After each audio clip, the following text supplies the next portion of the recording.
Bonjour et bienvenue dans ce tutoriel pour Disparition à Versailles, le livre-jeu d'enquête. Hier soir, tu as reçu un paquet dans lequel tu as trouvé une invitation à une fête costumée au château de Versailles, une grande carte et ton déguisement pour cette fête. Tu seras un gentilhomme du XVIIe siècle. Tu apprendras rapidement que ta mission concerne la disparition d'un objet qui a appartenu au roi Louis XIV. Lecture et énigmes sont liées dans ce livre. Tu résous des énigmes pour avancer dans l'histoire. En effet, ce livre ne se lit pas dans l'ordre des paragraphes et c'est la réponse à l'énigme posée qui est le numéro de ton paragraphe suivant. Prenons comme exemple le début du livre. Tu dois chercher un mot de passe sur ton invitation. Alors, déjà, où se trouve cette invitation ? Rappelle-toi, elle est sur la carte.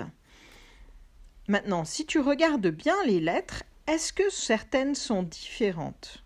Une fois que tu as trouvé le mot, réfléchis. Est-ce un mot qui veut dire royauté ou fête ? Rends-toi au numéro de paragraphe qui correspond à ta réponse. C'est là que tu trouveras la suite de l'aventure. Il y a dans ce livre une grande variété d'énigmes, mais tu auras toujours toutes les informations dont tu auras besoin pour les résoudre. Par exemple ici, pour le grand chiffre de Louis XIV, un code que le roi a réellement utilisé, tu as le texte codé et la clé pour le déchiffrer. De plus, tu n'es pas seul. Tu as des amis que tu peux appeler.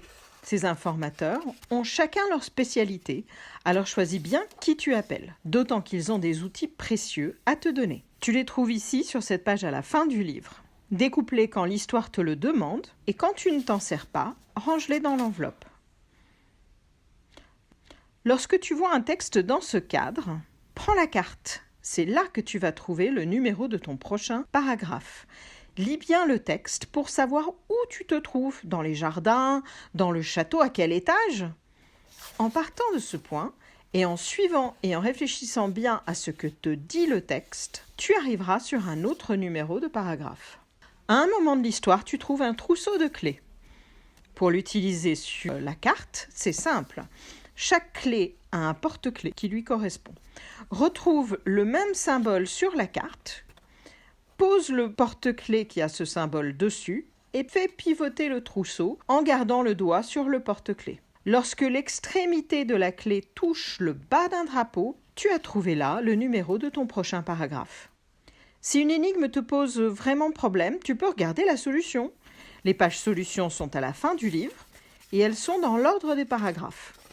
Tu perdras un point d'enquête, mais c'est mieux que de rester bloqué. Tu perds aussi un point d'enquête pour chaque erreur commise, comme te l'indique le texte de la réponse.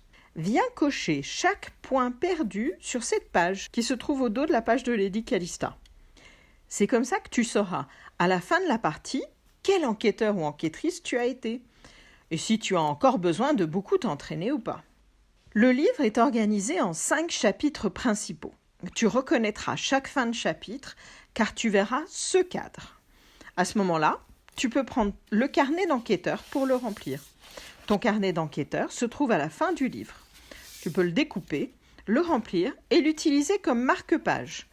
Car une fin de chapitre, c'est le bon moment si tu as besoin de faire une grosse pause. Bonne lecture.